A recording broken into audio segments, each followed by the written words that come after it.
اللہ تعالیٰ نے ہمیں بڑا نہیں ہے، کم کرنا.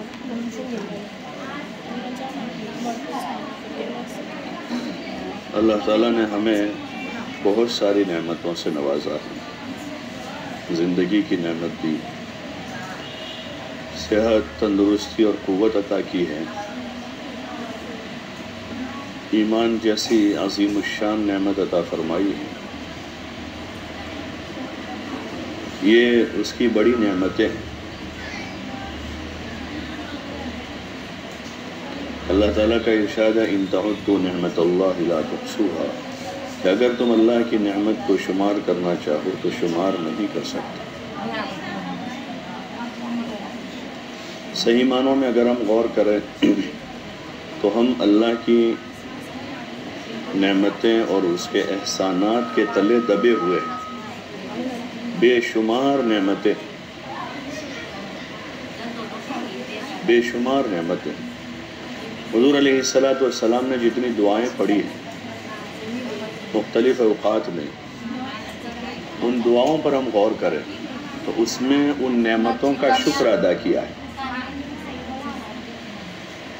کھانے کے بعد پڑھا الحمدللہ الذی اطعمنا وسقانا، کھلانا پلانے کی نعمت کا شکر ادا کیا. وجعلنا مسلمین، اسلام کی نعمت کا شکر ادا کیا کہ اللہ تمام تعریفیں اس اللہ کے لیے جس نے ہم کو کھلایا پلایا مسلمان بنایا. صبح اٹھتے ہیں پڑھتے ہیں الحمدللہ الذی احیانا بعد ما اماتنا، کہ نیند موت کی طرح ہوتی ہے.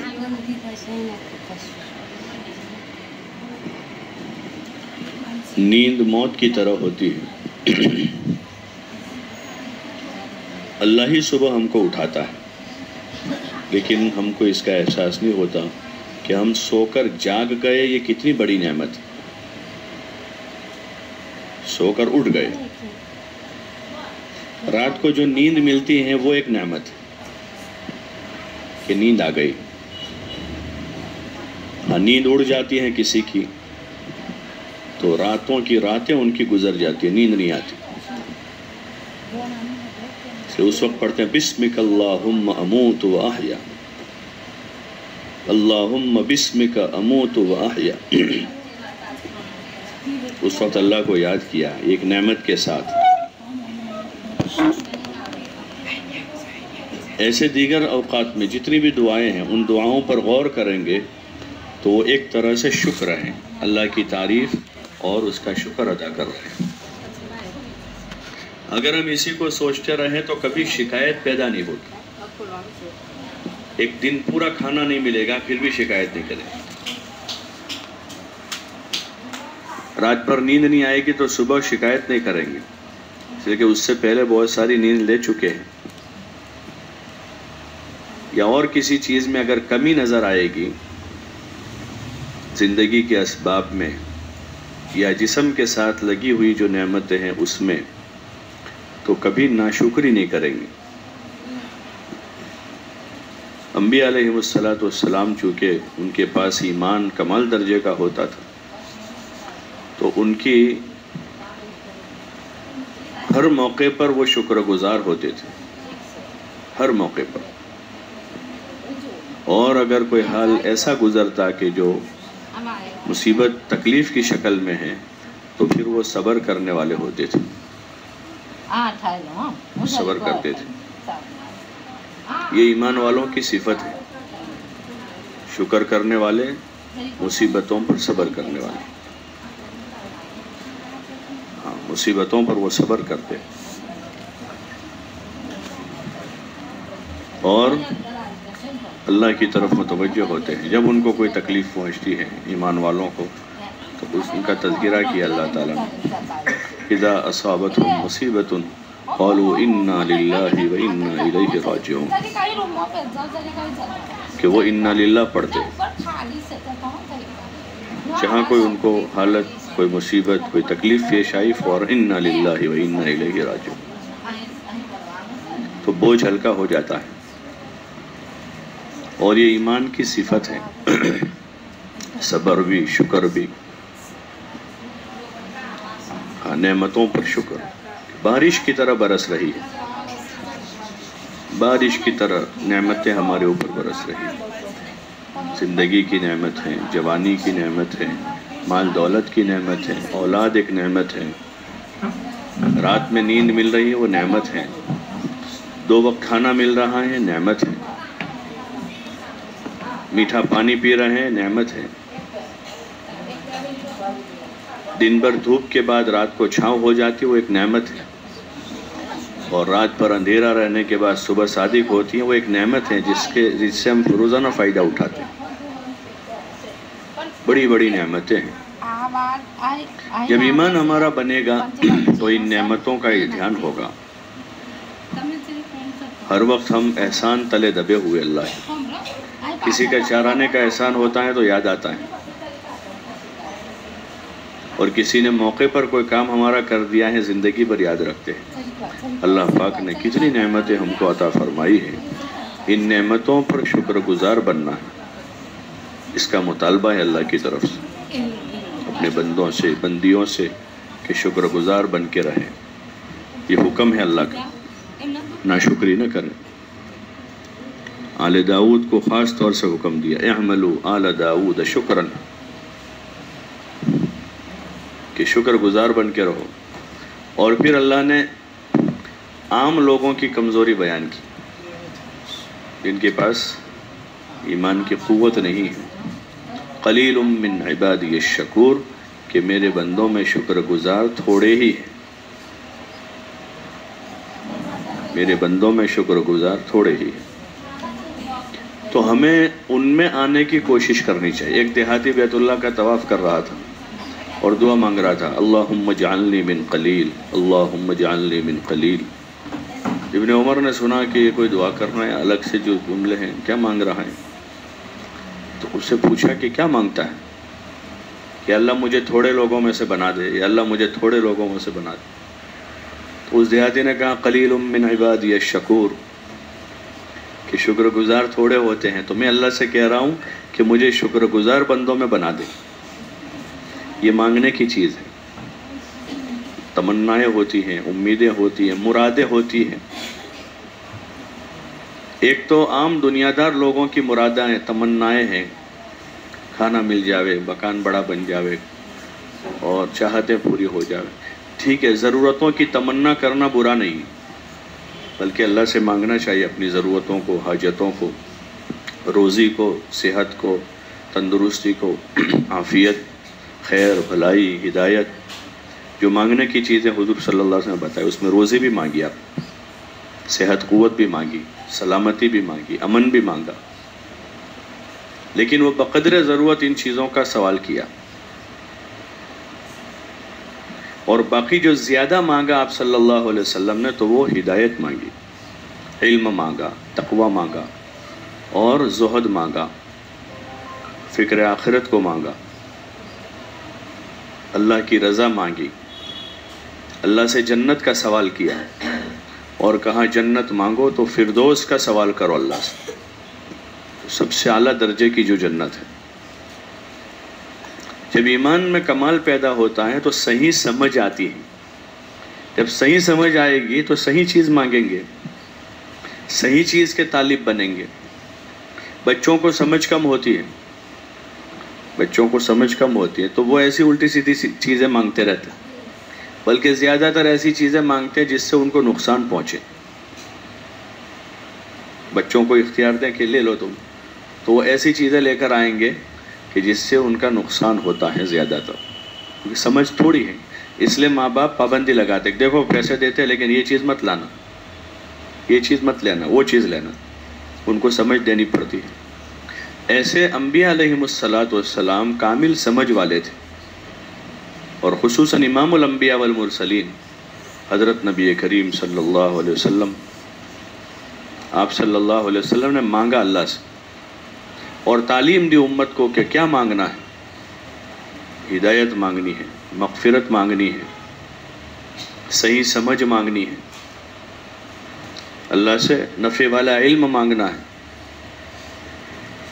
ایمان کا کمال مانگنا ہے۔ اسألک ایمانا لا یرتد، دعا مانگی آپ صلی اللہ علیہ وسلم کہ ایسا ایمان مانگتا ہوں کہ جس ایمان کے بعد اس سے پھرنا نہ ہو. اسألک علما نافعا کہ نفع والا علم عطا فرما دے. واعوذ بک من علم لا ينفع یا اللہ ایسے علم سے حفاظت فرما کہ جو نفع نہ دے. علم بھی ایسا ہوتا ہے جس سے نفع نہیں ہوتا، نفع والا علم مانگا. یہ چیزیں سمجھائی ہے ایمان والوں کو کہ ہمیں اللہ تعالیٰ سے ان چیزوں کو مانگنا ہے، اسی طرف اپنی توجہ رکھنی ہے. تو یہ صحیح سمجھ کی علامت ہے کہ اچھی سمجھ ہے. ہاں، اور دین کی سمجھ حاصل کرنا بہت ضروری ہے. یہ جو تبلیغ کا کام ہے اس کے بنیادی مقاصد میں سے یہ ہے کہ ایمان کا کمال حاصل ہو، ہدایت والی زندگی ملے، دین کی صحیح سمجھ ملے، سچی طلب ملے. دین کی صحیح سمجھ ملے اور دین کی سچی طلب ملے. جیسے صحابہ میں پیدا ہوئی کہ سچے طالب تھے تو صحیح سمجھ مل گئی اور نفع والا علم مل گیا، ان کو ہدایت والی زندگی مل گئی جو اصل چیزیں ہیں. اور اللہ نے ان کی ان صفتوں سے ان کو یاد کیا کہ ہدایت والے ہیں، یہ سچے ہیں. اولئک هم الصادقون اولئک هم المہتدون، ہدایت یافتہ ہیں اور یہ سچے لوگ ہیں. ان کی صفتوں پر ان کو سچا قرار دیا گیا. تو یہ چیزیں ہیں جو ہمیں حاصل کرنی ہے اس کام کے راستے سے. دعوت کا یہ مبارک کام اس لیے ہے کہ ہم کو ایمان کا کمال اس راستے سے مل جائے. لیکن یہ اس وقت ہوگا جب ہم اس کے طالب ہوں گے. اور طالب مرد و عورت جو ہیں وہ ہر وقت اپنی طلب کی چیز کو حاصل کرنے میں لگے رہتے ہیں. طلب ہے اس کے لیے جتن کرتے ہیں، کوشش کرتے ہیں، محنت کرتے ہیں، دعا مانگتے ہیں. دوسروں کو دعا کے لیے کہتے ہیں کہ ہمارے لیے دعا کرنا. ایک بچی کو اولاد نہیں ہے تو وہ کوشش کرتی ہیں، علاج کرتی ہیں، دعا کا کہتی ہیں، دعا مانگتی ہیں، وظیفے پڑھتی ہیں. تو وہ طالب ہیں. اور کب تک؟ جب تک اولاد نہ ہو جائے. 1 سال 2 سال 3 سال 5 سال 10 سال 20 سال 25 سال کہ وہ اس کی طالب ہیں اور اس کے لیے وہ ہر وہ کام کر گزرتی ہیں. ایسے ہی سچی طلب پیدا ہونا ایمان کی، ہدایت کی. ہاں، اس کام سے جو بنیادی چیز پیدا ہوتی ہے وہ طلب پیدا ہوتی ہے. دعوت کا کام کرتے کرتے طلب پیدا ہوتی ہے. فضائل سنتے سنتے، ایک دوسروں کو دین کی، خیر کی نصیحت کرتے کرتے جو بنیادی چیز اس کام کے ذریعے سے حاصل ہوتی ہے وہ طلب پیدا ہوتی. وہ سچی طلب پیدا ہو کر لینا، یہ ہمارا کام ہے کہ ہم طلب پیدا کریں. پھر طلب کے بقدر ہماری محنت کوشش پر اللہ تعالیٰ ہدایت کی ہوائیں چلا دے گی. اور نیت کے ساتھ ہمارا کام ہو کہ سب سے پہلا مقصد اس کام کے ذریعے سے ہماری اپنی ذات ہے. سب سے پہلی چیز ہمارا ہدف ہماری ذات ہے کہ ہمیں ایمان کا کمال حاصل ہو جائے، عبادت میں صفت احسان پیدا ہو جائے، نفع والا علم مل جائے، اللہ کے دھیان کا کمال درجہ حاصل ہو جائے، اخلاق کی بلندیوں پر پہنچ جائے، اخلاق کی بلندی پر پہنچ جائے. ہاں، اور اپنے کام میں اخلاص پیدا کر. اور جان و مال جو ہے وہ ہماری نظر میں بالکل سستی ہو جائے کہ اس کی کوئی قیمت نہیں ہے. یہ جو کچھ ہے وہ اللہ کے دین کی خاطر ہے. جیسے ہم سستی اور بے قیمت چیز کسی کو بھی دے دیتے ہیں، اس کی پرواہ نہیں کرتے. سستی چیز ہے، بے قیمت چیز ہے تو اس کی پرواہ نہیں کرتے کہ اجنبی فقیر آ جائے اس کے ہاتھ میں پکڑا دیتے. اور کوئی دیکھے اس کی بھی پرواہ کہ کوئی دیکھ کر ہماری واہ واہ کرے. پرانا جوڑا ہم کسی کو دے تو ایسا لگتا ہے کسی کو دکھاوے اس کو. پرانا پھٹا ہوا جوڑا ہے بلکہ چھپا کر دے دیتے کوئی دیکھ نہ لے، ورنہ وہ کہے گا کہ یہ پھٹا ہوا دیا ہے. ایسے ہماری جان مال ہماری نظر میں سستی ہو جاوے کہ ہم اس کو راہ خدا میں پورا بھی دے دیں تو اس کی پرواہ نہ ہو. اس پر، ان 6 صفات پر ایک محنت کا نام تبلیغ کا کام ہے۔ تعلیم کے حلقے ہیں، گھر کی تعلیم ہے۔ مردوں کے لیے جو اعمال ہیں وہ ان اعمال کے ذریعے سے اپنے اندر ان صفات کی حقیقت کو پیدا کریں۔ مستورات کے ذمے بہت تھوڑا سا کام ہے، اپنے گھر کے ماحول میں رہتے ہوئے ان صفتوں کو اپنے اندر لانے کی دن رات کوشش ہو، صبح شام اس کی محنت ہو، ہر آن ہر حال میں اس کی طلب لگ جاوے، ایک دھن سوار ہو جاوے، ایک دھن ہو جاوے۔ جیسے گھر میں کوئی گھر بنانا ہے تو گھر بنانے کی دھن سوار ہوتی ہے، میاں کو بھی، بیوی کو بھی، بچوں کو بھی، اس کے لائن کے سارے اسباب جمع کرتے ہیں، دھن سوار ہوئی ہے کہ گھر بنانا ہے۔ بچے بچی کی شادی ہے تو ایک دھن سوار ہوتی ہے، 2 مہینے 3 مہینے کہ گھر میں شادی ہے، رات میں اس کی فکریں ہیں، دن میں اس کی باتیں ہیں، نیند میں اسی کے خواب ہیں، کہیں جاوے تو اسی کا تذکرہ ہے کہ ہمارے گھر میں شادی ہے، ایک دھن سوار ہے۔ یہ ضروریات زندگی ہیں، اس کے زیادہ تذکرے نہیں کریں گے تب بھی ضرورتیں تو پوری ہو جائے گی۔ اور اللہ تعالیٰ رزاق ہیں، رب ہیں، وہ وقت پر اپنے بندوں بندیوں کی ضرورتوں حاجتوں کو پوری کرتا ہے۔ اس کا ہم زیادہ ٹینشن نہیں لیں گے، پھر بھی اللہ کرے گا۔ اس کو تو بہانے کے طور پر کرنا ہے، ہمیں اس کے پیچھے نہیں لگ جانا ہے۔ جیسے حضرات صحابہ اکرام رضی اللہ تعالی عنہم اجمعین نے اپنی حاجتوں ضرورتوں کو پورا کیا، انہوں نے بھی اپنے گھر بنائے، جوڑے بنوائے، کھانا پکایا، کھانا کھایا، بچے پالے، جانور پالے، معاشرتی زندگی گزاری انہوں نے۔ لیکن ان کی زندگیوں کو جب پڑھتے ہیں، حضرت شیخ رحمۃ اللہ علیہ نے حکایات صحابہ میں نمونے کے طور پر چند واقعات لکھے ہیں۔ اس میں ان کی عبادت کے واقعات ہیں، ان کے زہد کے واقعات ہیں، ان کی کچھ معاشرتی زندگی کے واقعات ہیں، راہ خدا میں جان مال لگانے کے واقعات ہیں، ان کی ایثار اور ان کے احسان کے واقعات ہیں، ان کے علم سیکھنے کے واقعات ہیں، مردوں کے بھی ہیں، عورتوں کے بھی ہیں، بچوں کے بھی ہیں، بوڑھوں کے بھی ہیں، معذوروں کے کچھ قصے لکھے ہیں۔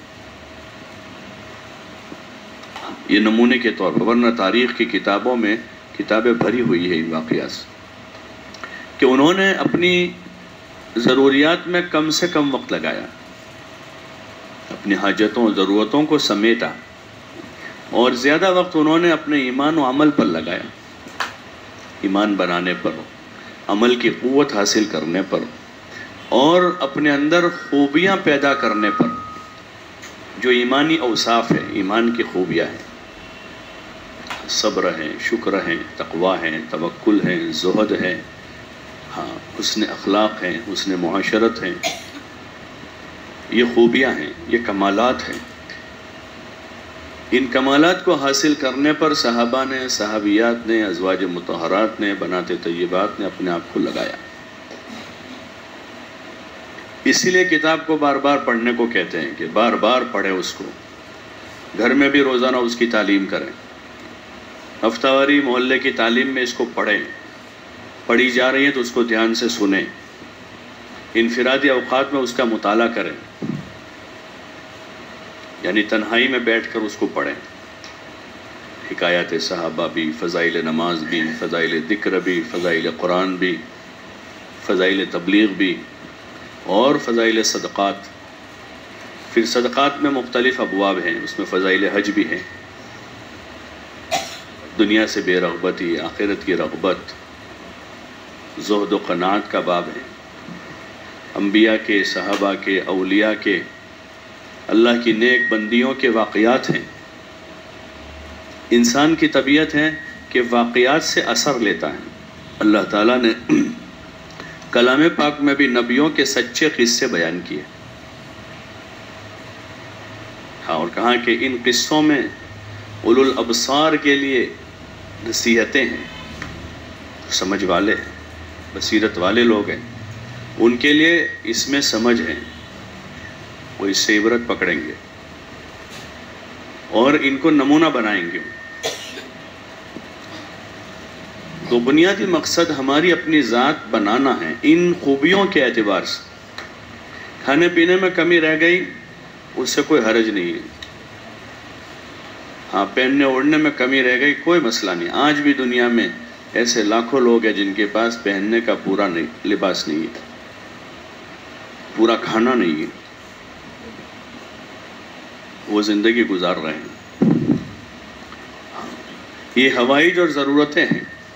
ہم غور کریں اپنی زندگی پر کہ ہم اپنی ضرورتوں میں الجھ کر کہیں اپنے مقصد کو بھول تو نہیں رہے, اور پھر مزید اس سے آگے جا کر کہیں انسانی زندگی چھوڑ کر جانوروں کی زندگی کے رخ پر تو نہیں جا رہے ہیں, اور مزید اس سے آگے جا کر کہیں جانوروں میں بھی موذی جانوروں کے رخ پر تو نہیں جا رہے ہیں کہ جن کا کام ہی جو ہے دنیا میں ایذا پہنچانا ہے, تکلیف پہنچانا ہے. جو ان کے قریب جائے اس کو تکلیف ہی پہنچائیں گے, ان سے نفع کی کوئی امید نہیں. ہاں انسان پر اگر محنت ہوتی ہے تو فرشتوں کی صف میں جا سکتا خوبیوں کے اعتبار سے, صدیقین اور صالحین کی صف میں جا سکتا ہے. نبوت تو نہیں مل سکتی لیکن نبیوں کی صف میں جا سکتا ایسے اعمال کے ذریعے سے کہ قیامت میں نبیوں کے ساتھ حشر ہو جائے.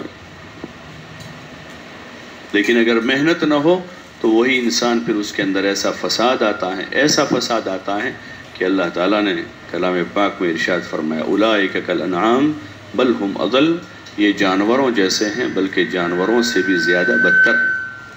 یہ ایسی حرکتیں کریں گے کہ جانور نہیں کریں گے, اور دنیا میں ایسے نمونے پیش ہو رہے ہیں جو جانوروں جیسی حرکت کر رہے ہیں, بلکہ جانور بننے کی کوشش کر رہے ہیں.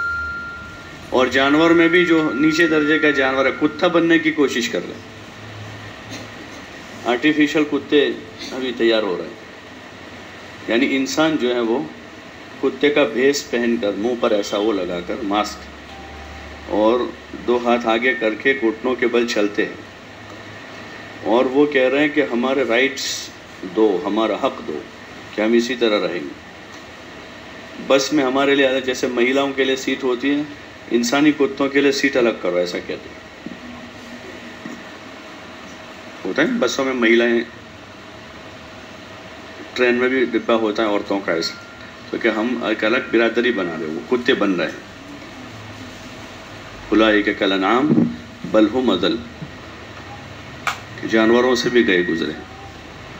ہاں یہ اللہ کا بڑا کرم ہے ہمارے اوپر کہ حضور علیہ السلام کے ذریعے سے ہم کو ایک مبارک دین عطا فرمایا ہے.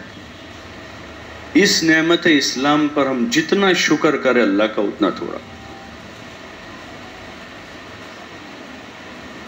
اگر اور ساری نعمتیں ہمارے پاس نہ ہوتی اور یہ دین کی نعمت ہے, وہی سب سے بڑی نعمت ہمارے پاس ہے کہ ہمارے پاس زندگی جینے کا طریقہ ہے. تو کسی بھی حال میں مسلمان ہونے کے بعد انسان پریشان نہیں ہو سکتا, چاہے اس کے پاس 2 وقت کھانا نہ ہو, پریشان نہیں رہے گا اگر نعمت اسلام ہے. وہ مالدار نہیں, غریب ہیں تو غربت میں خوش ہوگا وہ, جیسے صحابہ کی زندگی کے واقعات ہیں.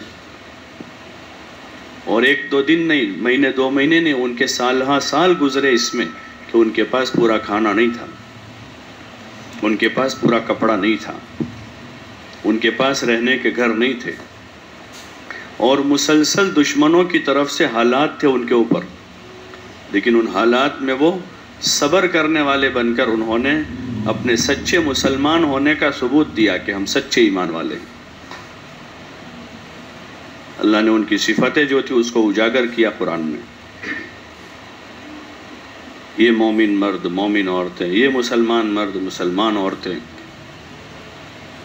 اور یہ قناعت کرنے والے مرد قناعت کرنے والی عورتیں, اور یہ صبر کرنے والے مرد صبر کرنے والے. یہ صفتیں ہیں, یہ صفتیں ہیں. جیسے اس زمانے میں صفتیں بتائی جاتی کہ بہت پیسہ ان کے پاس ہے, بہت بڑا گھر ان کے پاس ہے, اس کے پاس 10 تولہ سونا ہے, اس کے پاس 50 جوڑی کپڑے ہیں, پھر کپڑوں کی ڈیزائنوں سے تاروں کہ ان کے پاس ایسے کپڑے ہیں.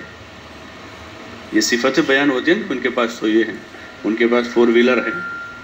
یہاں اللہ صحابہ صحابیات کی صفت بیان، ان المؤمنین والمؤمنات والمسلمین والمسلمات والقانتین والقانتات والصادقین والصادقات والصابرین والصابرات، یہ صفت بیان کریں گے.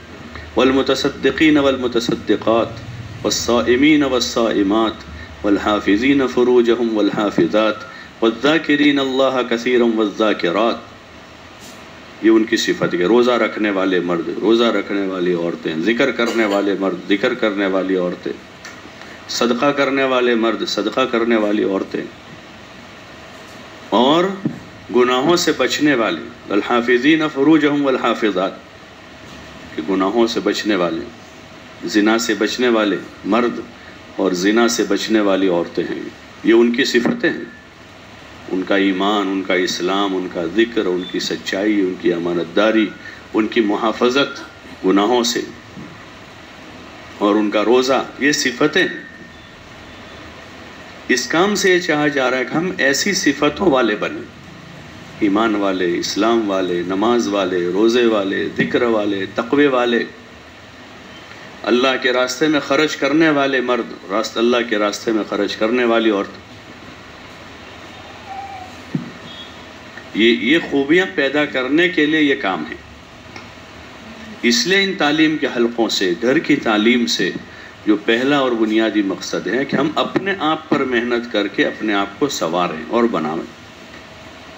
یہ چیز ہوگی اس وقت کہ جب ہم اس کی نیت کریں گے. ہاں، انما لکل امرئ ما نوی حدیث میں آتا ہے کہ آدمی کو وہی ملے گا جو اس کی نیت میں ہوگا. اس لیے ہم نیت کو ٹٹولیں. مولانا یوسف صاحب رحمۃ اللہ علیہ فرماتے تھے کہ بار بار نیت کی تجدید کریں.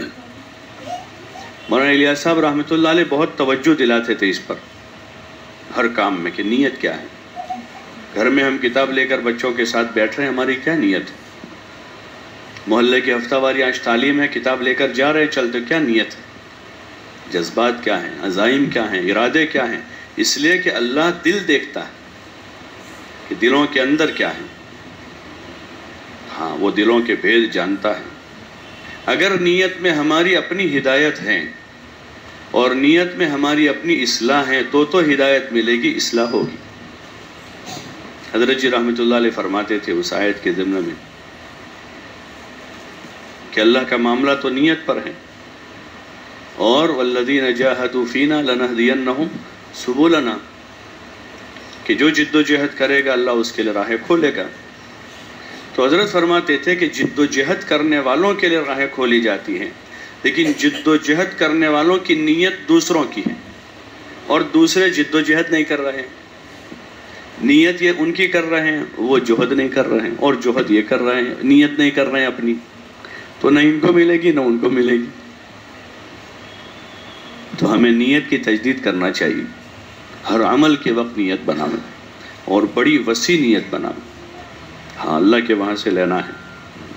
ہاں، اللہ کے وہاں سے. جیسے کوئی بڑا رئیس آدمی ہے، مالدار آدمی ہے، کسی فقیر سے کہے کہ لکھ دو جتنے لکھنے ہو چیک پر، خالی چیک دے دیا. اب وہ فقیر سوچ رہا ہے، سوچ کر اس نے 50 روپے لکھ دیے. تو اس نے کیا لکھا ہے؟ بھائی وہ تو لاکھ روپے دے ہوئے ایسا آدمی تھا، اس کی استعداد تو لاکھ دینے کی تھی، اس نے 50 ہی لکھ دیے. اللہ کا خزانہ بہت بڑا ہے، لامحدود ہے. ہاں، وسیع نیت کے ساتھ ہم کام کریں کہ اللہ ہمیں بھی، ہمارے گھر والوں کو، ہمارے محلے والوں کو، بستی والوں کو، ہمارے ضلع صوبے ملک والوں کو، اور اللہ پورے عالم کے انسانوں کو ہدایت دے. قیامت تک آنے والوں کو اللہ ہدایت، اور اس ہدایت کی طلب میں ہم لگیں گے کہ ہدایت کے ہم طالب ہیں. اس لیے خوب تعلیم میں کتاب کو سنیں پڑھیں، زیادہ سے زیادہ رغبت پیدا کرنی ہے، شوق پیدا کرنا ہے اللہ کی باتوں کو پڑھنے سننے کا، حضور صلی اللہ علیہ وسلم کے مبارک ارشادات کو پڑھنے اور سننے کا، اور توجہ سے سننا چاہیے. ہاں، سننا بھی جب توجہ سے ہوگا تو اندر اترتا ہے، اندر اترتا ہے. ذرا لوز کانٹیکٹ ہوتا ہے تو بجلی غائب ہو جاتی ہے، حالانکہ پورے وائر میں کرنٹ آ رہا ہے اندر سے. اور وہ کرنٹ اس سے ٹچ بھی ہے، بلب سے، ٹیوب سے، پنکھے سے، لیکن وہ کہتے ہیں لوز کانٹیکٹ لوز ہو رہا ہے، اس سے چھوا ہوا ہے لیکن برابر نہیں، تو لائٹ چلتی نہیں۔ ایسے سب سے پہلے سننا ہے، اچھا سے اچھا سننا ہو، اور پڑھ رہے ہیں تو اچھا سے اچھا پڑھنا ہو۔ اس وقت جو مشکل ہے بڑی ہماری مردوں کی بھی، مستورات کی بھی، کہ ذہن منتشر ہے، دوسری غیر ضروری چیزوں میں ہم لوگ الجھے ہوئے ہیں جو ہمارے کام کی نہیں، اس لیے ہمارا نہ سننا اچھا ہوتا ہے نہ پڑھنا اچھا ہوتا ہے۔ اور جب سننا پڑھنا اچھا نہیں ہے تو عبادت بھی اسی طرح ہوتی کہ ذہن الجھا ہوا ہے، یا تو اپنی ضرورتوں میں الجھا ہوا ہے، یا اپنی ضرورتوں کے علاوہ دوسروں کے مسائل میں الجھا ہوا ہے۔ اور انسان کو یکسوئی کا حکم دیا کہ یکسوئی کے ساتھ عمل کرے، یکسوئی سے عبادت کرے۔ جیسے اخلاص ہے ایسے استخلاص کہتے ہیں کہ اللہ کے لیے جیسے کرنا، اللہ کے لیے ایسے استخلاص سے کہ یکسو ہو کر کریں۔ اور جیسے ہم اپنے جسم کو یکسو کر رہے ہیں کسی عمل کے لیے، تو اپنے دل و دماغ کو بھی یکسو کر دیں، اور وہ اسی وقت ہوگا جب ہم تیری میری میں زیادہ نہیں ہوں گے، غیر ضروری ملاقاتیں زیادہ نہیں کریں گے۔ اس وقت معاشرے کا ماحول ایسا ہو گیا ہے کہ غیر ضروری ملاقاتیں زیادہ ہو رہی ہیں، غیر ضروری۔ صبح گھر سے نکلے، کوئی تقاضا نہیں تھا، پڑوسن سے آدھا گھنٹہ بات کر لی، وہ دو کھڑی تھی، تیسری آ گئی، چوتھی آ گئی، پانچویں آ گئی، غیر ضروری باتیں ہو گئی، اور غیر ضروری باتوں میں دماغ الجھ گیا ہے۔ ہاں، تو اس سے زندگی پر بھی اثر پڑتا ہے، عبادت کی یکسوئی ختم ہو جاتی ہے، زندگی پر اثر پڑتا ہے، عبادت کی یکسوئی ختم ہو جاتی ہے، تلاوت کا مزہ نکل جاتا ہے، سارے عملوں پر اثر پڑتا ہے اس کا۔ ہاں، اس لیے اس کی کوشش ہمیں کرنی ہے کہ ہم ان اعمال میں اپنے آپ کو یکسو کریں، اپنی عبادت میں یکسوئی کے ساتھ۔ 5 وقت کی نماز ہے، یہ بہت بڑا فریضہ ہے، بہت اہم چیز ہے یہ تو۔ ہاں، نماز معمولی چیز نہیں ہے، بہت اہم عبادت ہے۔ ہاں، سارے نبیوں نے نماز پڑھی ہے، اللہ کے برگزیدہ بندوں کی عبادت ہے یہ۔ ہمیں اس پر شکر کرنا چاہیے کہ اس اللہ نے اپنے برگزیدہ بندوں کی عبادت ہمیں عطا فرمائی ہے، نماز، کہ جو عبادت اس نے نبیوں کو دی، ہاں، اور اپنے نیک بندوں کو عطا فرمائی، وہ عبادت اس نے ہمیں دی ہے۔ اس پر ہمیں شکر گزار ہوتے ہوئے نماز کو اچھی طرح سیکھنا سمجھنا چاہیے۔ اس محنت میں اس دعوت میں جو دوسری محنت ہماری ہے کہ نماز کو سیکھ کر، نماز کو اچھی طرح سے بنا کر، اس کا قیام، اس کا رکوع، اس کے سجدے، قاعدہ، اس میں قرات، اور اس کے فرائض، واجبات، اس کے دھیان کے ساتھ، اور ہر نماز کے وقت تیاری کے ساتھ۔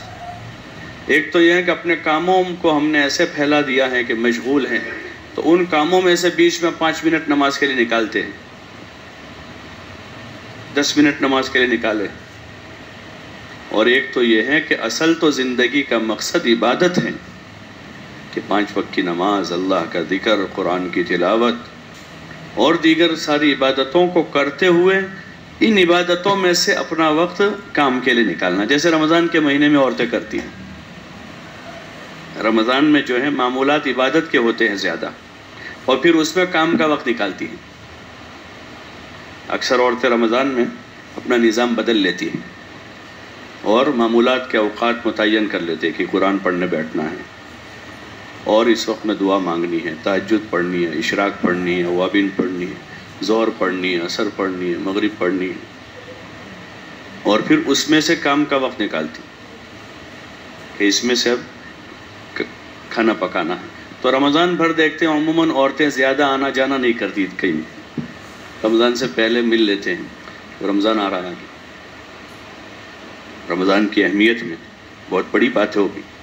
جیسے ہم اس ایک مہینے کو اہمیت سے گزارتے ہیں، ایسے پوری زندگی اسی طرح قیمتی ہے جیسے رمضان قیمتی ہمارا۔ رمضان میں مزید قیمت بڑھتی ہے کہ ایک فرض کو 70 فرض کے برابر کر دیا جاتا، نفل کا اجر فرض کے برابر کر دیا جاتا۔ ہاں، زندگی بھر کی وہی اہمیت ہے، پوری زندگی۔ اور جیسے ہم رمضان میں بہت سارے غیر ضروری کام چھوڑ دیتے ہیں، عبادت کے واسطے، تلاوت کے واسطے، ذکر کے واسطے، اور اپنی چاہتوں پر ہم کنٹرول کر لیتے ہیں، کھانے پینے کی چاہتوں پر، گھومنے پھرنے کی چاہتوں پر، اور راحت اور آرام کی چاہتوں پر کنٹرول کر لیتے ہیں۔ وہ رمضان عملی مشق ہے ہر ایمان والے مرد و عورت کے لیے کہ جیسے رمضان میں اپنی چاہتوں پر بلکہ حلال چیزوں پر بھی کنٹرول کر لیتے ہیں، بہت سارے حلال کام چھوڑ دیتے ہیں۔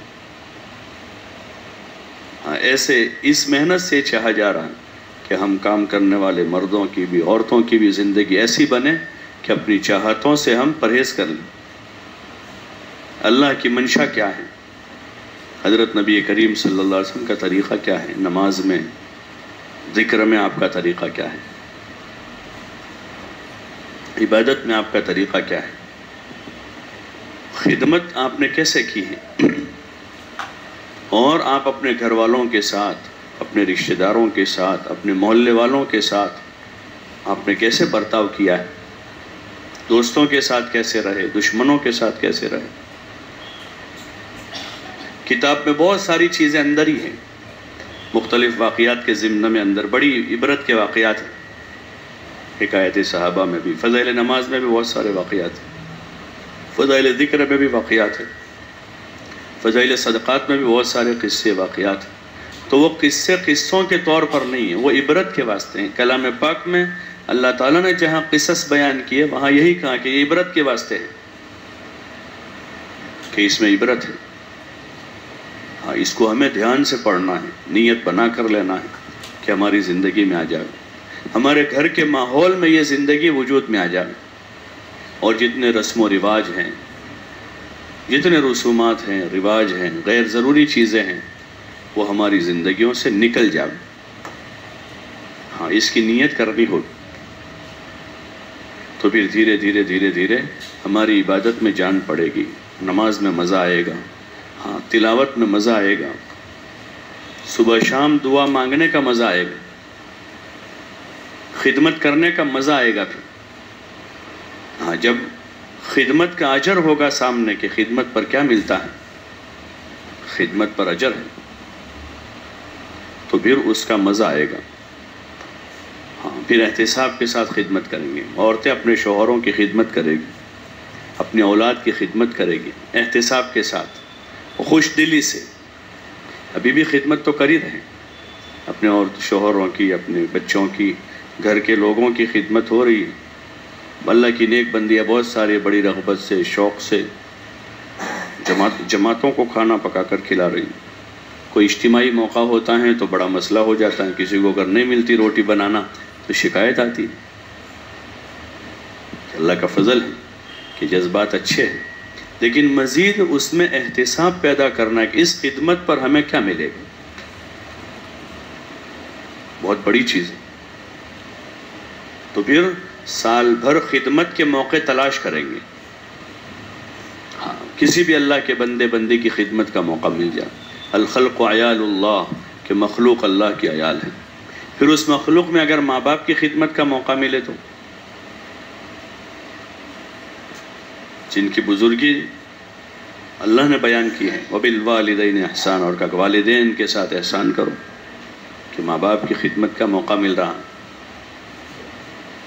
اپنے ماں باپ ہوں یا شوہر کے ماں باپ ہوں، ماں باپ ہی ہیں،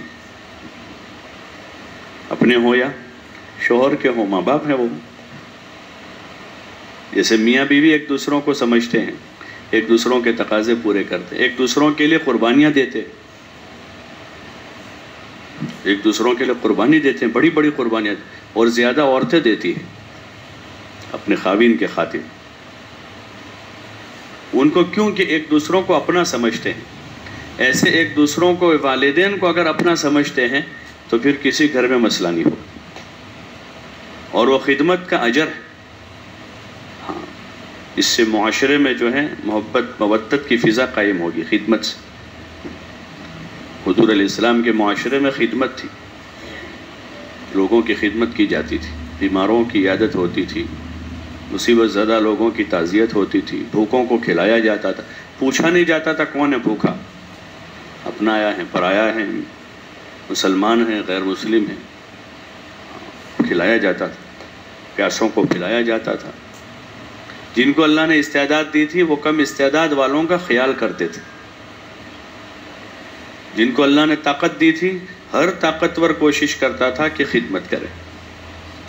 خود حضور صلی اللہ علیہ وسلم ایک سفر کے موقع پر سواریاں کم تھی تو اونٹ پر باری باری بیٹھنے کی نوبت آئی، تو حضور صلی اللہ علیہ وسلم کے ساتھ جس صحابی کا نمبر تھا انہوں نے کہا یا رسول اللہ آپ اوپر بیٹھے رہے، میری باری میں بھی آپ ہی بیٹھے، میں اونٹ کی نکیل پکڑوں گا۔ تو حضور علیہ السلام نے فرمایا کہ بھائی اگر تو یہ سمجھتا ہے کہ میں کمزور ہوں اس لیے مجھے ایسا کہتا ہے کہ میں بیٹھا رہوں، ایسی بات نہیں ہے، میں تجھ سے زیادہ طاقتور ہوں، اور اگر تو اس لیے ایسا کہہ رہا ہے کہ تم کو ثواب ملے تو مجھے بھی ثواب کی ضرورت ہے۔ یعنی دو وجہ ہیں، ایک تو یہ ہے کہ کمزور ہے اس وجہ سے خدمت کروں، تو ایسی بات تو میں طاقتور ہوں، اور دوسرا ہے کہ تم کو ثواب لینا ہے تو ثواب مجھے بھی چاہیے، حالانکہ آپ اللہ کے رسول ہیں، امام الانبیاء ہیں، اور آپ نے تو بڑی نیکیاں کی ہیں، نمازیں پڑھی ہیں، رات رات بھر عبادت کی ہیں، روزے رکھے ہیں، صدقہ خیرات کیا ہے، اللہ کا کام کیا ہے، لیکن آپ صلی اللہ علیہ وسلم فرمانا کہ مجھے ثواب کی ضرورت ہے۔ تو ہم سب اجر کے محتاج ہیں۔ ہاں، خدمت کی ایک فضا ہے، اس سے محبت پیدا ہوتی ہے۔ مخلوق کو راضی کرنے کے لیے علماء نے لکھا خدمت ہے، اللہ تو عبادت سے راضی ہوگا، لیکن لوگ ہماری نماز سے تھوڑی خوش ہو جائیں گے۔ مثلا والدین ہیں بیچارے محتاج ہیں، ہم رات بھر تہجد پڑھتے ہیں، ان کو خدمت کی ضرورت ہے، تو ہماری تہجد سے ان کا کیا فائدہ ہو؟ ان کو تو ایک گلاس پانی اٹھا کر کوئی پلا دے تو ان کا جی خوش ہو جائے گا۔ کسی کو کھانے کی ضرورت ہے، کھانا کھلا دیں گے۔ اس محنت سے چاہا جا رہا ہے، ایک طرف ہمارا دعوت کا مزاج بنے، دوسری طرف عبادت کا مزاج بنے، تیسری طرف دین کے سیکھنے سکھانے کا مزاج بنے، تو چوتھی چیز جو ہے وہ خدمت، کہ ہمارے اندر خدمت کا مزاج بنے، خدمت کریں بلا کسی تمیز کے، اور ہر وقت کرنے کا دائیہ رکھیں، باری والی نیت نہ رکھیں کہ آج میں نے کھلایا تو کل وہ کھلاویں، آج میں نے برتن دھوئے تو کل وہ دھو ڈالیں، آج میں نے کپڑے دھوئے تو کل وہ دھوئیں۔ جتنی اللہ نے طاقت قوت دی ہے اس کو ہمیں صرف کرنا چاہیے، عبادت میں بھی خدمت میں بھی۔ ہاں، یہ سعادت کی چیز ہے کہ جس کو بھی موقع مل جائے سعادت کی، تو پھر محبتیں برقرار ہو جائے گی آپس میں، ماں باپ اور اولاد میں، ساس اور بہو میں، اور وہی مطلوب ہے اس محنت سے کہ ایک پاکیزہ معاشرہ وجود میں آوے، جس معاشرے میں اللہ کے ساتھ ہمارا اچھی عبادت کا تعلق ہے اور اللہ کے بندوں کے ساتھ جو ہے محبت کا تعلق ہے، کہ ایک دوسروں سے محبت ہے، بھائیوں سے، بہنوں سے، پڑوسیوں سے، رشتہ داروں سے، شریعت کے حدود میں رہ کر، شریعت کے جو اصول آداب ہیں اور جو اس کے حدود اور اس کے دائرے ہیں وہی ہمارے علم والے نمبر سے چاہا جاتا ہے، کہ حال کے امر کو جانیں، حال کا کیا امر ہے، حال کا حکم کیا ہے اللہ کا، اس دائرے میں رہتے ہوئے ہم اپنے گھر کے ماحول کو سازگار بنائیں، چشم پوشی کریں، درگزر کریں۔ چوتھا نمبر ہمارا وہی ہے اکرام کا، اکرام مسلم، کہ ہر مسلمان کا مسلمان ہونے کی وجہ سے اکرام کریں، چہ جائے کہ وہ ماں باپ ہیں تو ان کی تو عزت اور زیادہ ہو جائے گی۔ آداب میں علماء نے لکھا کہ ان کی تو اتنی عزت کریں کہ ان سے اوپر نہ بیٹھیں، ان کے آگے نہ چلیں، ان کو نام لے کر نہ پکاریں، اور کلام پاک میں دیکھو ان کے سامنے اف بھی نہ کہیں، ان کی باتیں ناگوار گزرے گی۔ تربیت کی باتیں ہوتی ہے ماں باپ کی، اپنے بچوں کی بھلائی چاہتے ہو، ماں باپ ہیں، بڑے بھائی بہن ہیں، ہاں گھر کے ذمہ دار ہوتے ہیں، چچا، نانا، دادا، ماموں بڑے ہوتے ہیں عمر میں، وہ تربیت کرنا چاہتے اپنے چھوٹوں کی، تو ان کی باتیں ناگوار نہ گزرے، اور خصوصاً والدین ہیں تو وہاں تو یہ کہا اف لکما ولا تنہرہما، ان کے سامنے اون بھی نہ کریں اور ان کو جھڑکیں نہیں۔ یہ چاہا جا رہا ہے کہ ہم اکرام کرنے والے والدین کا، بھائی بہنوں کا، اور عام سے عام مسلمان کا اکرام کریں۔ اس کا تعلق دل سے ہے، صحیح اس کا تعلق کہ اگر دل میں احترام ہوگا، صفت اسلام کی عزت ہوگی ہمارے دل میں کہ مسلمان ہیں، کلمہ گو ہیں، تو پھر دل میں محبت ہوگی، پھر دل میں نفرت نہیں ہوگی کسی مسلمان سے، کسی سے حسد نہیں ہوگا، کسی سے کینہ نہیں ہوگا، کسی سے بغض نہیں ہوگی، کسی مسلمان سے عداوت نہیں ہوگی، کسی سے قطع تعلق ہی نہیں ہوگی۔ ان چیزوں سے پرہیز کرتے ہوئے عام سے عام مسلمان کا اکرام کرنا ہے، دل سے اکرام کرنا ہے، تو پھر کام کی فضا بنے گی ہے محلے میں، ہاں دل جڑیں گے، محلے میں کام کی فضا بنے گی، اور اس کے لیے ہم ذریعہ بنے گی، خیر خوبی کا پھیلنے کا اللہ ہمیں ذریعہ بنا دے گا۔ حدیث میں آتا ہے طوبیٰ لعبد جعلہ اللہ مفتاحا للخیر، کہ بڑا خوش قسمت ہے وہ بندہ جس کو اللہ تعالیٰ دنیا میں خیر پھیلنے کا ذریعہ بنا دے، کہ ان کے ذریعے خیر پھیل رہی ہے، ہماری باتوں سے بھی، ہمارے عمل سے بھی، ہماری تعلیم سے بھی، ہمارے مذاکروں سے بھی، ہماری خدمت سے خیر پھیل رہی ہے، اپنے گھر میں بھی، محلے میں بھی، بستی میں بھی۔ اس لیے کوشش کرنے کہ ہر مسلمان کے اکرام کی مشق کریں، ان کی خدمت کریں، اللہ توفیق دے، ہدیہ دے۔ ہاں جو اپنے لیے پسند کرتے ہیں وہ ان کے لیے پسند کریں، اور ادنا درجے کی کوشش ہماری یہ ہوگی جس پر حضور صلی اللہ علیہ وسلم نے سچے اسلام کو موقوف کیا ہے، کہ سچا مسلمان وہ ہے کہ جس کی زبان اور ہاتھ سے دوسرا مسلمان محفوظ رہے، کہ ہماری زبان سے، ہمارے ہاتھ سے کسی کو تکلیف نہ پہنچے، ہر وقت اس کی کوشش رہے۔ اسی کو سچا مسلمان قرار دیا کہ جس کی زبان سے، ہاتھ سے دوسرے مسلمان محفوظ رہے، کہ اپنی زبان پر قابو رکھے۔ ایک صحابی سے حضور صلی اللہ علیہ وسلم نے خاص بات کہی کہ اپنی زبان پر قابو رکھنا، اپنے گناہوں پر روتے رہنا، اور اپنے گھر میں بیٹھے رہنا، یعنی ضرورت سے زائد ادھر ادھر کہیں نہ بیٹھنا، اپنے گھر میں بیٹھے رہنا اور اپنے گناہوں پر روتے رہنا۔ استغفار یہ نبیوں کا شیوا ہے کہ اپنے گناہوں پر رونا، نمازیں پڑھ کر، روزہ رکھ کر، ذکر کر کے، دعا مانگ کے، تلاوت کر کے، دعوت کا کام کر کے، تعلیم کے حلقوں میں جا کر، کہیں غرور پیدا نہ ہو، ہاں گھمنڈ پیدا نہ ہو اپنے اسلام کا، اپنی دینداری کا، اپنے تقوی کا، اپنے نماز روزے کا، بلکہ یہ سارے کام کرنے کے بعد بھی اپنے گناہوں پر روتے رہنا، یہ نبیوں کا شیوا ہے کہ انبیاء علیہم السلام روتے تھے، استغفار کرتے تھے، راتوں میں اٹھ کر صحابہ روتے تھے، اور مومنین کی صفت یہ بیان کی تتجافى جنوبهم عن المضاجع يدعون ربهم خوفا وطمعا، کہ ان کے پہلو بستروں سے الگ رہتے ہیں، یعنی راتوں میں سوتے نہیں، اللہ کے سامنے کھڑے ہو کر استغفار کرتے ہیں، اللہ کو پکارتے ہیں، اللہ سے ڈرتے ہوئے اور اس سے امیدوار رہتے ہوئے کہ وہی دینے والا بھی ہے، وہی دینے والا بھی ہے۔ جیسے چھوٹا بچہ ماں سے ڈرتا بھی ہے، ماں سے ڈرتا ہے کوئی کام کرتے ہوئے کہ امی دیکھ لے گی، چلائے گی، مارے گی، لیکن ضرورت ہوتی ہے تو جاتا بھی امی کے پاس ہی، بلکہ وہ روتا ہوا بھی اسی کی گود میں جاتا ہے۔ یہی ہے خوف و طمع، کہ اللہ کا ڈر بھی ہے کہ کہیں وہ ناراض نہ ہو جاوے، کہیں اس کی پکڑ نہ آ جاوے، اور اسی سے امیدیں بھی وابستہ ہیں کہ وہی دے گا، وہی ہمارے کام بنائے گا، ہاں وہی روزی دینے والا ہے، وہی شفا دینے والا ہے۔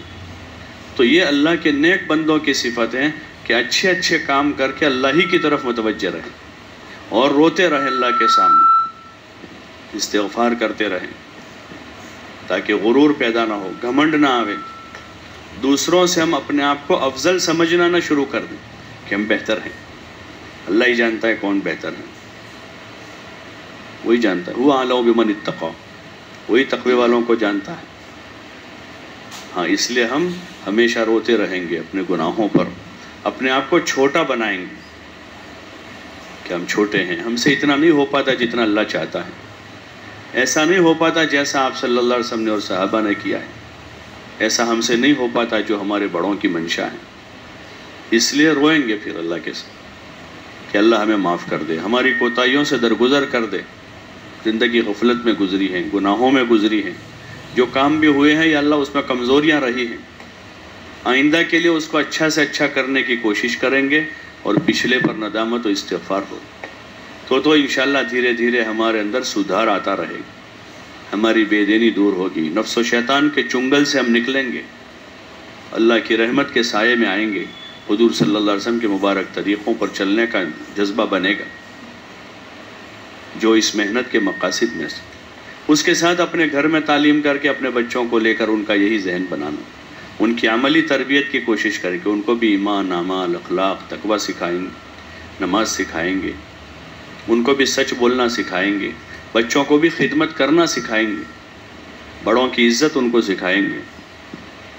ہاں، اپنے بڑوں کی عزت، ماں باپ کی، بھائی بہنوں کی، چچا، ماموں، نانا، دادا کی، اپنے سے بڑوں کی عزت ان کو سکھائیں گے. ماں کی گود پہلا مدرسہ ہے، وہاں جو تعلیم ملے گی وہی منتقل ہوگی. شفقت محبت کے ساتھ بچوں کو تعلیم دینا، اس کے لیے فضائل کا یہ حلقہ ہے.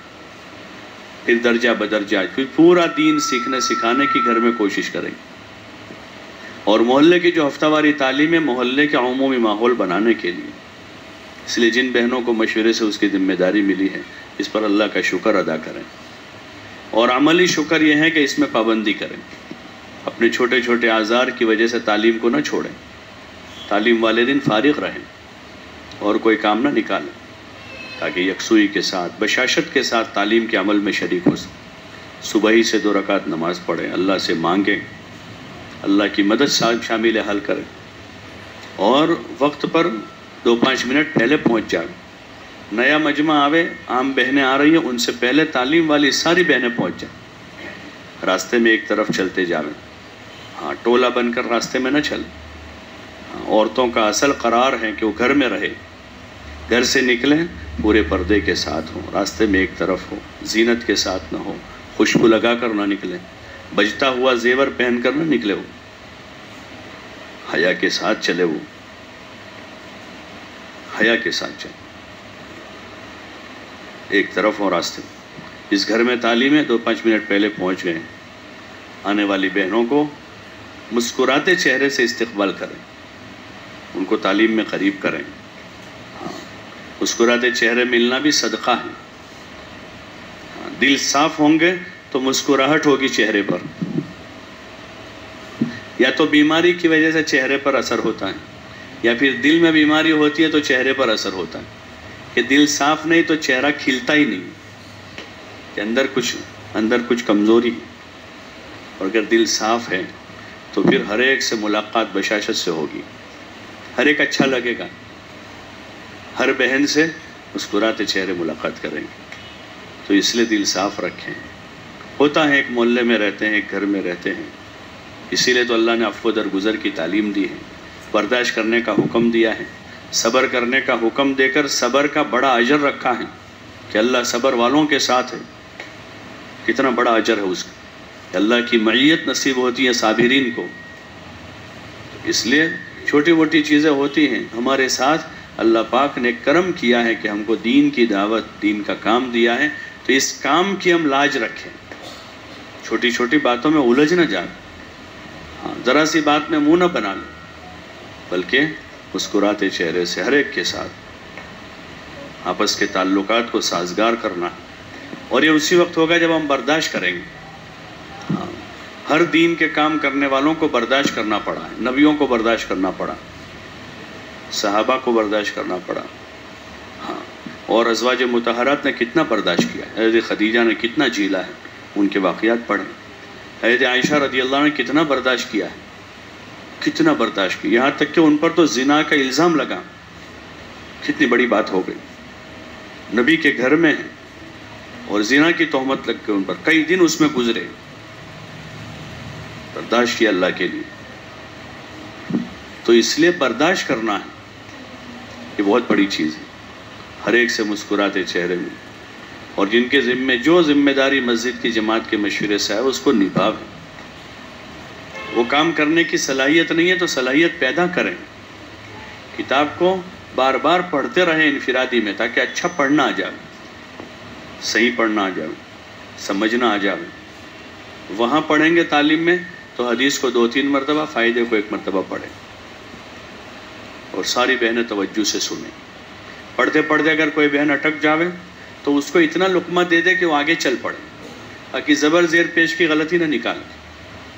سمجھ میں آئی جاتی ہے بات. اصل کسی نے نماز کو نماز پڑھ دیا تو ہم تو سمجھ گئے، ہم سمجھ گئے، ایسے سب سمجھ گئے، ایسا سمجھنے کا. ایسی چھوٹی چھوٹی غلطی پر ٹوکیں، اور اگر کوئی ایسی غلطی ہوئی 1-2 بار تو حوصلہ افزائی کرے بعد میں. یہ نہیں کہ تم برابر پڑھتے تم کو نہیں آتا ہے، حوصلہ افزائی کرے ان کی، نہیں ماشاءاللہ بہت اچھا پڑھا. تو آئندہ اور زیادہ ہمت کے ساتھ وہ بہن پڑھ سکے. زیادہ ٹوکے نہیں. کوئی ایک بہن جو قریب میں بیٹھی ہے وہ اٹک جاوے تو آگے بڑھا دے، اتنا بتا دے کہ وہ آگے بڑھ جائے. تو اس طرح سے تعلیم میں جم کر بیٹھیں، دھیان سے سنیں، جس کے ذمہ آوے وہ عمل کو نبھاویں. جس کے ذمہ 6 صفات کا مذاکرہ ہے وہ صفات کا مذاکرہ کریں. یہ مذاکرہ جو ہے محنت کے طور پر ہے، مشق کے طور پر ہے، خالی سننے سنانے کے لیے نہیں. اس نیت سے ہمیں مذاکرہ کرنا ہے کہ اپنے اندر لانا ہے، مجھے اپنے اندر لانا ہے. کسی بہن کو روٹی بنانا سیکھنا ہے تو خود بناتی ہے وہ، تاکہ بنانا سیکھ لے وہ. اگر وہ بنائے گی نہیں تو کیسے سیکھے گی؟ وہ مذاکرہ ہی نہیں کر رہے ایک بہن کہ مجھے تو آتا نہیں ہے، مجھے نہیں آتا ہے، مجھے نہیں آتا ہے، وہ سیکھے گی کیسے؟ شروع کریں. اپنے گھر کے ماحول میں روزانہ بچوں کو بتائیں. بچوں کو بتاتے بتاتے اللہ پاک بولنے کا بھی ملکہ دے گا، محنت کرنے کا بھی ملکہ دے گا. اپنے اندر لانے کی نیت سے صفات کا مذاکرہ کریں. اور اخیر میں پھر ترغیب دیں آنے والی بہنوں کو 5 وقت کی نماز کا اہتمام کی، گھر کے ماحول میں رہنے کی، گھر میں تعلیم کرنے کی، صبح شام اللہ کا ذکر کرنے کی، دعا مانگنے کی، اپنے گھر کے مردوں کو راہ خدا میں بھیجنے کی. مختصر تھوڑی دیر ترغیب دے کر پھر سبحان اللہ بحمدہ والی جو مشہور دعا ہیں وہ دعا پر ہماری مجلس ختم کریں. 2 سے 3 عموماً اپنے یہاں ہلکا لگتا ہے، وہ 1 گھنٹے میں ہی اپنا کام پورا کر لیں. اور عورتیں جو ہیں تعلیم کے بعد اپنے گھروں کی طرف واپس لوٹ جائیں. تعلیم والی بہنیں بھی تعلیم سے سیدھی اور کسی جگہ نہ جائیں، بلکہ واپس اپنے گھر چلی جائیں. اس وقت تعلیم کے مقصد کے لیے نکلے تھے، دوسرا کوئی کام لے کر نہ نکلیں، ورنہ اس سے مسائل پیدا ہوتے ہیں، شکایتیں پیدا ہو جاتی. کام والی بہنوں پر جو ہے دبا لگ جاتا ہے کہ یہ تو تعلیم کے لیے جاتی ہیں 3-3 گھنٹے تک نہیں آتی، گھر میں مسئلہ ہو جاتا ہے. ان ساری چیزوں کا احتیاط کریں اور واپس ہو جائیں. اس سے زیادہ اس گھر میں بھی نہ ٹھہریں. جس گھر میں تعلیم ہے، تعلیم ختم ہوئی، واپس ہی کر لیں اسے. تو یہ ہمارا طریقہ ہے آنے والے مجمع کا ذہن بنانا. گھر گھر میں تعلیم شروع ہو، گھر گھر میں 100% دین زندہ ہو. تعلیم شروع ہوگی تو وہ ایک ذریعہ بنے گا مزید دین کے وجود کا. اس کے لیے ان کو آمادہ کریں، اور مسجد کے مشورے سے ہمارا کام چلتا رہے گا. جس طرح مشورے سے طے ہو اسی طرح کریں، مشورے کے خلاف نہ کریں. ہاں، اسی میں ہماری حفاظت ہے، اس کی پابندی کرتے رہیں.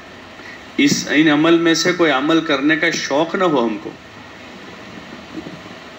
مذاکرہ کرنے کا یا تعلیم کرنے کا، ذمہ داری کے طور پر کر رہے ہیں. اس لیے کسی جماعت میں 5 بہنیں ہوگی، 3 کے ذمہ آئے گا، 2 کے ذمہ نہیں آئے گا. تو ان کے ذمہ داری آئی تو ہم ان کے ساتھ سننے میں شریک ہو جائیں گے. مذاکرہ کرنے کا یا کتاب پڑھنے کا شوق نہ ہو، بلکہ ذمہ داری کے طور پر کر رہے ہیں. تو جب ذمہ داری ملے گی کریں گے، اور اگر ذمہ نہیں آئے گا تو دعا کریں گے، شکایت نہیں کریں گے. اور جو بہنیں نہیں کر رہی ہیں ان کو تو ترغیب دے کر کروانا ہے، ان کو بھی ذمہ داری کا احساس دلانا ہے. تو اس طریقے پر ہمیں اہتمام کرنا ہے، آنے والے مجمع کو بھی متوجہ کرنا ہے. ہفتے بھر اپنے گھر میں رہتے ہوئے محلے کی بہنوں سے، عامتاً ایک محلے میں رہتے ہیں، اپنے کام کاج سے خوشی غمی میں ایک دوسروں کی ملاقاتیں ہوتی ہیں. ایسے موقع پر ان کا بھی ذہن بنانا.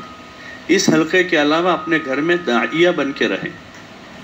اپنے دین کی ہم بات کہنے والے، دین کی بات کرنے والے ہوں، صبر کے ساتھ، حکمت کے ساتھ، نصیحت کے انداز میں. جن سے بھی ملاقات ہو، جس بہن سے ملاقات ہو، اس کو ضرور 2 باتیں کہیں، محبت سے کہیں، اپنے بچوں کو کہیں، اپنے محرم مردوں کو، ابا ہیں، بھائی ہیں، دادا ہیں، چچا ہیں، نانا ہیں، ماموں ہیں، یہ محرم ہیں، ان سے بات کا موقع مل رہا ہے دین کی بات کہنے کا، تو ان کے ساتھ بات کریں. اپنے اولاد ہیں، ان سے بات کریں، داعیہ بن کے رہیں. اپنی عبادت کے ساتھ ساتھ یہ دعوت والی صفت بھی اپنے اندر پیدا کریں. اور جن بہنوں کو نہیں آتا ہے پڑھنا، مذاکرہ کرنا، تو ہمارے یہاں ہر مسجد میں ماشاءاللہ حلقہ لگتا ہے ہفتے میں 1 دن. تو اس میں جو تعلیم والی بہنیں ہیں، وہ بہنیں آپس میں جمع ہو کر 1 گھنٹہ جو ہے سیکھنے سکھانے میں ان چیزوں کی مشق کریں. قرآن شریف کی صورتیں ہیں، نماز ہے، وضو ہیں، کتاب ہیں، صفات ہیں، سنتیں ہیں.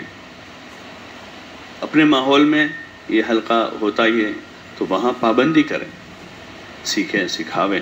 اس میں عام دعوت نہ چلائیں، لیکن جو بہنیں آ گئی ہو تو کسی کو نکالیں نہیں، تاکہ جن بہنوں کو پڑھنا نہیں آتا ہے، مذاکرہ نہیں آتا ہے، نماز وضو میں فرائض وغیرہ میں کمی ہے، تو وہ اپنی طلب سے ان چیزوں کو حاصل کریں. ورنہ پورا دین ہر ایک کے ذمے ہیں اپنے اپنی ذمہ داری کے مطابق. تو اس کو تو اپنے گھر کے ماحول میں رہتے ہوئے اپنے شوہر سے، اپنی بالغ محرم اولاد ہیں اور اپنے محرم رشتہ دار ہیں ان سے، یا اور کوئی پڑھانے والی کوئی بہن ہے تو ان سے. جیسے دور صحابہ میں ازواج مطہرات سے عورتیں دین سیکھتی تھیں، معمول تھا اس کا. حضور علیہ السلام کی خدمت میں حاضر ہوتی تھی، ازواج مطہرات کے ذریعے سے معلوم کرتی تھی، آپ علیہ السلام رہبری فرماتے تھے. تو ایک نظام تھا حضور کے زمانے میں. ہم بھی اپنے دین کی طلب پیدا کر کے اپنے دین کا دیگر علم جو ہے سیکھ کر اس مطابق اپنی زندگی گزارنے کی کوشش کریں. اور اس کے ساتھ جو ہے اپنی تعلیم، محلے کی اس تعلیم کے ساتھ مستورات کی سہ روزہ اپنے شوہر کے ساتھ، اپنے محرم کے ساتھ جماعت ہوتی ہے.